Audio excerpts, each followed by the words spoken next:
Deaf parents are just like any other parent.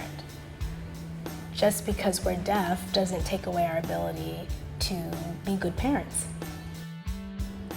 I did have a family member, I remember, just saying, poor Janet, she'll never have a normal life, she'll never have children. I want to mention that because it's very common. We're good, but it's just old-fashioned thinking that a disabled couple or a couple with disability should not procreate. So it's that stigma that I think should be ousted today, should no longer exist.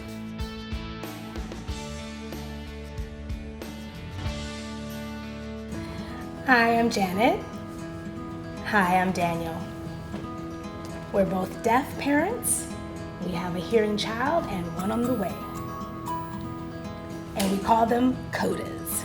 A CODA is a child of a deaf adult when I say they're CODAs. We want his main language to be American Sign Language. And then of course his second language will be English. Both of our families are hearing, and so he will use at least 2 languages and possibly Spanish because my family is Venezuelan. So we want him to have exposure to all 3 languages. So when he communicates with us, he uses sign language. And of course, it's baby sign language right now, but we understand him and he understands us. He's even gotten to the point that he knows to get our attention by moving our jaw or our cheek or tapping us. Sometimes he'll stomp on the floor to get our attention. So it's really amazing to watch him adapt to understanding how mommy and daddy communicate with him. Yeah, he definitely does a lot of face pulling.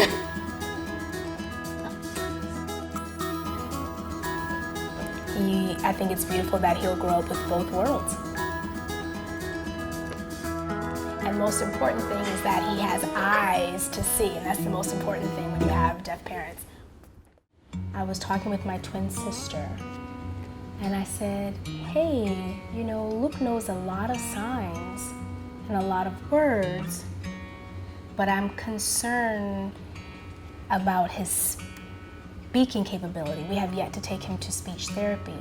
And I was just asking her, on average, when does a child start speaking? And she said, now, Janet. And I said, oh, now? Well, he doesn't speak. He doesn't use full sentences. He says some words like outside, yes and no. I don't know if that sounds terrible, but I felt like I was failing in that moment. At home, I felt like I was failing, but he's fine.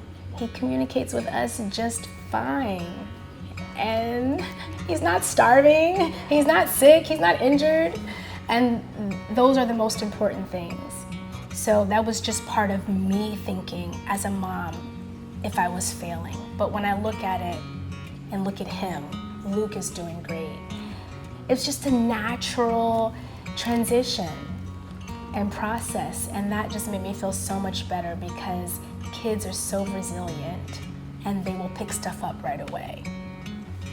And I had to emphasize to Janet that you are not failing as a mother. Also, we've been in isolation quarantine for almost a year, and there's deaf people in this home. And yeah, with the family, Luke gets some exposure to spoken language. But again, the point is, Luke is fine, obviously. Look, he can socialize with people. So, and when he starts school and speech therapy, he'll start to pick everything up. So it's not a problem. I did have one experience. I won't mention the person, but it did happen. And they asked, how will you communicate with your son? Can I help you with lip reading? And I said, that's completely insulting. We know how to communicate with our sons. So obviously this person was not aware of deaf culture, so I don't blame them. But it's just interesting that that was their perspective. Can they help me, teach me something to communicate with my son? It was really out of line for someone to just randomly come to our child and say, hey, I can teach them speech therapy, or I can teach them how to lip read or something like that. Out of line. I think the most important thing is not to belittle deaf people. I think that sums it up. Treat them with respect, treat us with respect. Know that we are capable.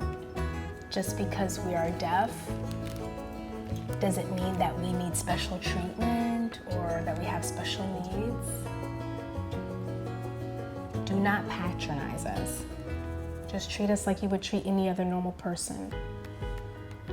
I know the future is bright. I know that Luke comes from a family of love, and as long as he is here in this home, he's gonna get love and respect. So I'm not concerned about the future. As long as we do our best to raise Luke right and with respect, he will be just fine. And to us, he's perfect in our eyes. And with the second kid on the way, it's gonna be great to watch them grow up together and watch this new kid look up to their older brother.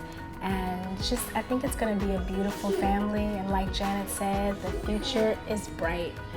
I think with technology and the growth of resources and development of technology, they're gonna have so much more exposure and accessibility. So I'm excited.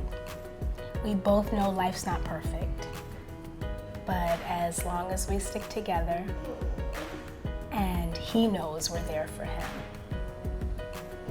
and he knows that he can fall back on us, I think it'll be bright.